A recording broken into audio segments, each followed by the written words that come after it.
Hello बच्चों, आप सबको जय हिंद। बच्चों, आज हम करेंगे कक्षा 8, विषय विज्ञान है और अध्याय इसमें 7 है, पौधों एवं जंतुओं का संरक्षण।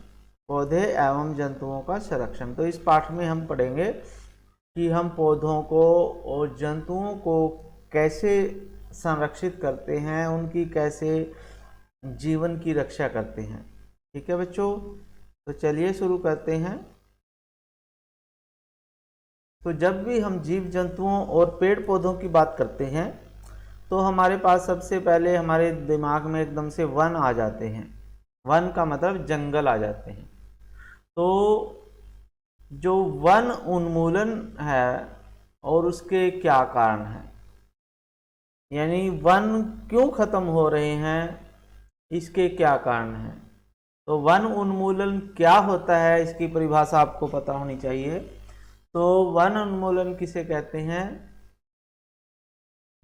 तो इसमें हमारे पास जो है, जो मानव जाति है, वो अपने अस्तित्व और भली प्रकार से रहने के लिए आवश्यक होते हैं।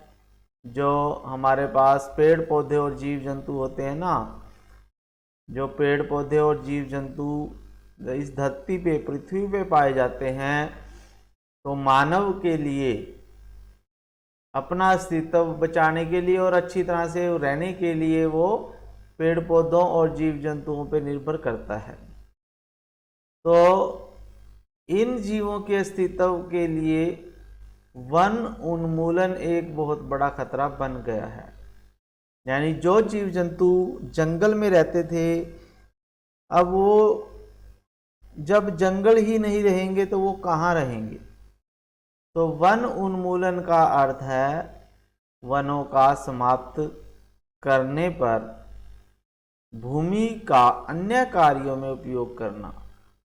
यानी वन उन्मूलन क्या होता है, इसकी परिभाषा आप लिखोगे, जब हम वनों को समाप्त करके वहाँ की ज़मीन को किसी और कार्य के लिए प्रयोग करते हैं, जैसे उसके ऊपर हम कृषि करने लग जाएं, या वहाँ फैक्ट्रियाँ लगा लें, या वहाँ पे कोई शहर बसा दें, तो वो वन उन्मूलन होता है। यानी वहाँ से हमने जो पेड़ पौधे हैं वो हटा दिए, तो उसे क्या कहेंगे? वन उन्मूलन। अब जो वन उन्मूलन होता है, जो वन है उनकी कटाई क्यों की जा रही है, तो वृक्षों को क्यों काटा जा रहा है, तो इसके कारण है, एक तो ये है कृषि के लिए भूमि प्राप्त करना। यानी कृषि यानी खेती करने के लिए भूमि की आवश्यकता होती है, ज़मीन की आवश्यकता होती है, और लोग जो हैं जंगलों को काट के वहाँ पे ज़मीन की सफाई कर लेते हैं और उसके ऊपर कृषि करना शुरू कर देते हैं। फिर उसके बाद घरों और कारखानों का निर्माण। तो घरों को बनाने के लिए और कारखाने लगाने के लिए भी ज़मीन की आवश्यकता होती है। तो वो लोग क्या करते हैं, जंगलों में को साफ करके वहाँ पे अपने मकान बना लेते हैं, कारखाने लगा लेते हैं। और इसके और भी कारण हैं, जैसे फर्नीचर और लकड़ी का ईंधन के रूप में प्रयोग करते हैं। तो लोग क्या करते हैं, इसमें जो फर्नीचर बनाने के लिए लकड़ी चाहिए और ईंधन यानी रोटी बनाने के लिए लकड़ी चाहिए, तो वो कहाँ से मिलती है? हमें जंगलों से मिलती है। और जंगल काट के, पेड़ पौधे काट के उनसे हमें ये चीज़ें मिलती हैं, इसलिए भी जंगलों को लोग काटते हैं।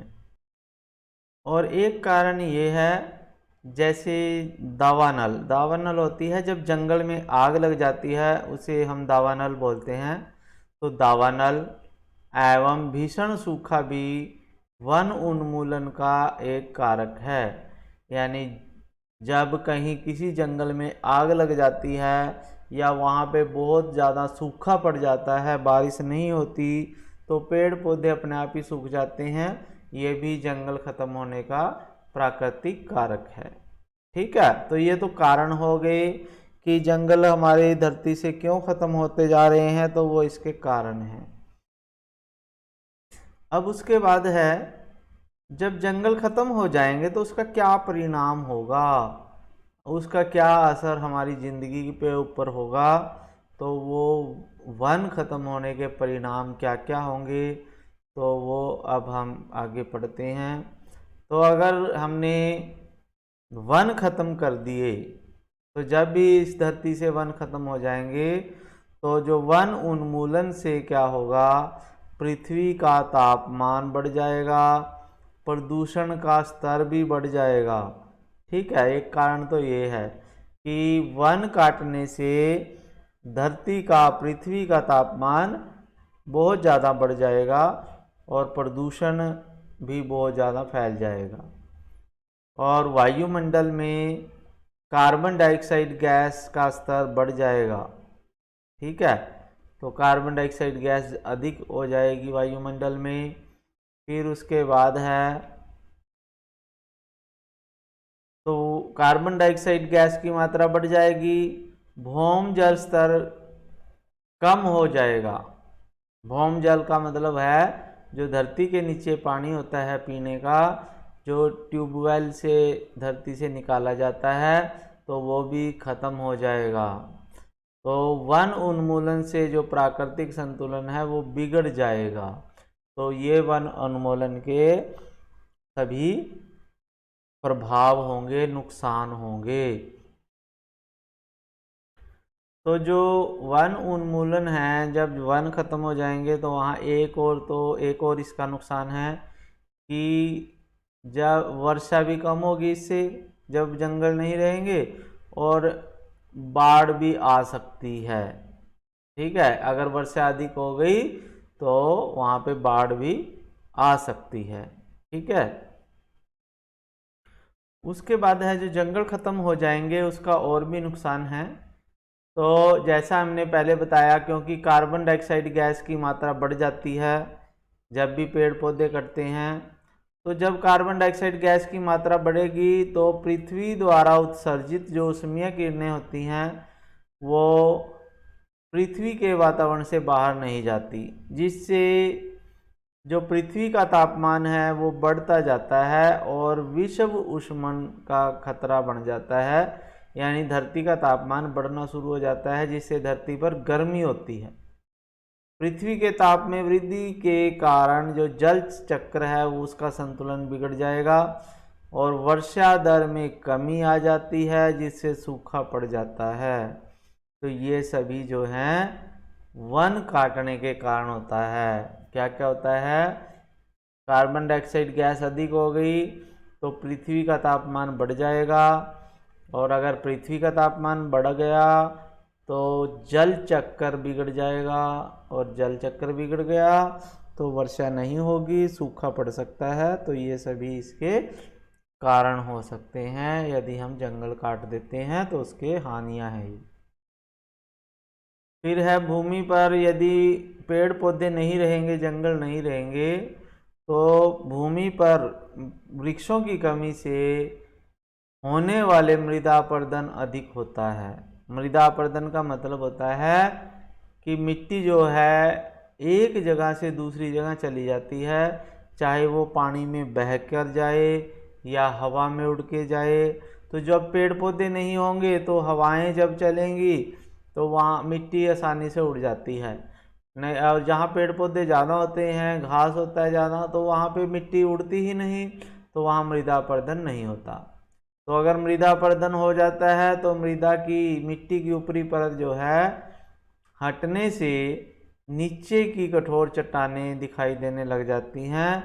इससे मृदा में, मिट्टी में ह्यूमस की कमी हो जाती है, उसकी उपजाऊ शक्ति कम हो जाती है और धीरे धीरे मिट्टी जो है वो मरुस्थल में परिवर्तित हो जाती है, और इसे हम मरुस्थलीकरण कहते हैं। तो अगर आपके पास आए मरुस्थलीकरण किसे कहते हैं, तो जो मिट्टी है, उपजाऊ मिट्टी का धीरे धीरे मरुस्थल में परिवर्तित होना मरुस्थलीकरण कहलाता है। और ये किसके कारण होता है, जंगलों की कटाई के कारण। तो प्यारे बच्चों, अगर आपको ये वीडियो अच्छी लग रही है, आपको समझ में आ रही है, तो आप इसे लाइक कीजिए, चैनल को सब्सक्राइब कर लीजिए और घंटी के बटन को, बेल आइकॉन को दबाइए। इससे क्या होगा कि सभी वीडियो सबसे पहले आप तक पहुंचेगी और आप ये अपनी साइंस की और मैथ की तैयारी के लिए इस चैनल से सभी वीडियो प्राप्त कर सकते हैं। इस चैनल पे जाके आप कभी भी कोई भी वीडियो देख सकते हैं। जो अगर यदि आपका पिछला काम रह जाता है तो वहाँ भी जाके आप पूरा कर सकते हो। और हाँ, इसे अपने दोस्तों के पास भी शेयर करना है ताकि वो भी इसका फ़ायदा उठा सकें। फिर उसके बाद है, यदि धरती से जो वन हैं वो ख़त्म हो जाते हैं तो उसका और भी हमारे पास हानियाँ हैं। तो वन उन्मूलन से जो मिट्टी है, मृदा होती है मिट्टी की जल धारण क्षमता और भूमि की ऊपरी सतह से जल के नीचे की ओर अंतःस्रवण दर जो होती है वो कम हो जाती है। तो अंतःस्रवण दर क्या होती है?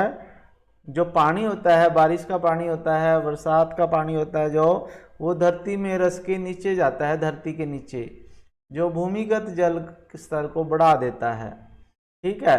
लेकिन यदि वन उन्मूलन, मिट्टी के ऊपर पेड़ पौधे नहीं होंगे तो मिट्टी जो है पानी को नहीं सोखेगी और जो मिट्टी है उसमें से पानी रिस के नीचे नहीं जाएगा, जिसके कारण जो बाढ़ भी आ सकती है। यदि कहीं भी ज़्यादा अधिक बरसात हो जाती है तो वहाँ बाढ़ आ सकती है और पोषक तत्व गठन इत्यादि भी वन उन्मूलन के कारण प्रभावित होते हैं। यानी जो मिट्टी में उपजाऊ शक्ति है वो ख़त्म हो जाती है तो वहाँ पे दोबारा पेड़ पौधे बड़ी मुश्किल से उगते हैं। ठीक है बच्चों, तो आज की इस वीडियो में इतना ही कराएंगे। अगली वीडियो में हम मिलेंगे, ठीक है, इसी पाठ में। ओके, थैंक यू, जय हिंद।